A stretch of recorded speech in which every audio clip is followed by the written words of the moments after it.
খবর পাইলাম তখন বাসার সাথে সাথে জানালাম যে অবস্থা, পানির সংকট দেখা দিতে পারে, পানি শেষ, পানি একটু সংগ্রহ করে রাখো। তারপর আসলাম বাসায় আসার পর থেকে তো পানির সমস্যা, যা সংগ্রহ করে রাখছিল এগুলো শেষ হয়ে গেছে। শেষ হওয়ার পর তো এখন খুব ক্রাইসিসে আছি। এখন খাবার দাবার, রান্না বান্না কোনো কিছু সম্ভব হইতেছে না, বাথরুম কোনো কিছু সম্ভব, খুব সমস্যা হইতেছে, আমরা খুব সমস্যায় আছি। এরপর পাশে একটা পুকুর আছে, পুকুর থেকে পানি নিতে দেয় না, পুকুরে মাছ দিয়েছে তো না। জেলার আসলে এখানে যেটা যে জেলাতে দেওয়া হয়েছে সেটা 132 কেবি দিয়ে দেওয়া হয়েছে আর কি। তো আমাদের যে 5টা ডিভিশন আছে, এই 5টা ডিভিশনের একটাতেও আমরা বিদ্যুৎ দিতে পারিনি।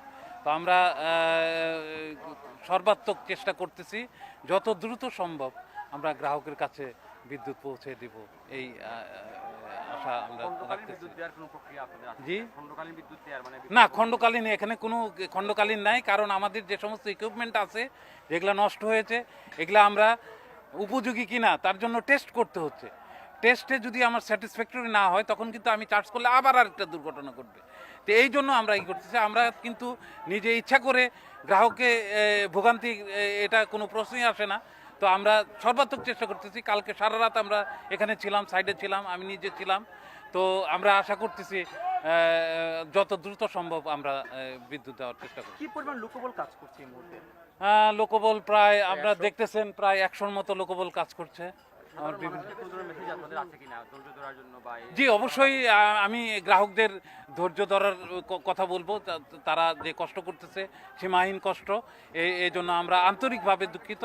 আমরা গ্রাহকদের ধৈর্য ধরার জন্য অনুরোধ করছি। পানি লাগে এখন সমস্যা হতো যে আমরা খাওয়ার পানি নাই, এখন কিছু এখন বালতি গিয়ে আহার নিচে আনবো, আর নদী থেকে গিয়ে আনতে হইব আর কি, বাথরুমের খরচের পানি নদী থেকে গিয়ে আনতে হইব। পানির সমস্যা, বিদ্যুৎ নাই, বাচ্চা কাচ্চা আমরা পানির লেগে হাজারি করতেছে, আমরা সব মতন অসুবিধা, টয়লেট ব্যবহার করতে পারতাছি না পানির জন্য। পানির লেগে আমরা বাচ্চা কাচ্চা, আমরা রান্না বান্না আমরা বন্ধ, আমরা গরিব মানুষ, আমরা এমন তফিক নাই যে আমরা 100 টাকা দিয়ে 1 বোতল পানি আইনা আমরা খাওয়া দাওয়া করবো, বাচ্চা কাচ্চার মুখও দিমু। গতকাল সকাল থেকেই এই পুরো সিলেট শহরে বিদ্যুৎ নেই, সেই হিসাবে প্রতি বাসা বাড়িতেই পানির সংকট দেখা দিয়েছে। এখন যে যার মতো পুকুরঘাট থেকে পানি আনতেছে। আমি সকাল থেকে এই পর্যন্ত 2বার গেলাম শাহিদগা পুকুর ঘাটে, ওখান থেকে গিয়ে আমি 2বার পানি নিয়ে আসলাম, আরও একবার যাব, কারণ রান্নাবান্নার জন্য না হয় পানি কিনে আনলাম, কিন্তু এই বাসা বাড়িতে থালা বাসন ধোয়া কিংবা টয়লেটে ব্যবহার করার জন্য তো অন্তত পানিগুলো আনা লাগে, সেই হিসেবে আমি ওখান থেকে 2-3বার গিয়ে পানি আনলাম। আসলে আমাদের বিদ্যুৎ তো অল টাইম দরকার, যেখানে 12 ঘন্টা আমাদের দোকানদারি, 12 ঘন্টায় বিদ্যুতের দরকার। আমরা ব্যবসায়ী মানুষ, ব্যবসায়ী সমাজ, এখানে বিদ্যুৎ না হইলেই না।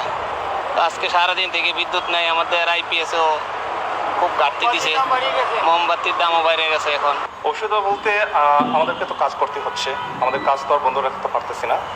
এখন বিদ্যুৎ নাই, আমরা বিভিন্ন ধরনের সমস্যা করতেছি। সাপোজ আমাদের পাওয়ারের যে প্রবলেমটা, আমরা কোনো কিছু অন করতে পারছি না, তারপরও মোবাইলের আলো দিয়ে বা জেনারেটরের মাধ্যমে বা ইউপিএসের চার্জের মাধ্যমে যতটুকু আমরা পারতেছি কাজটা সাময়িকভাবে কোনোভাবে চালিয়ে নিচ্ছি আর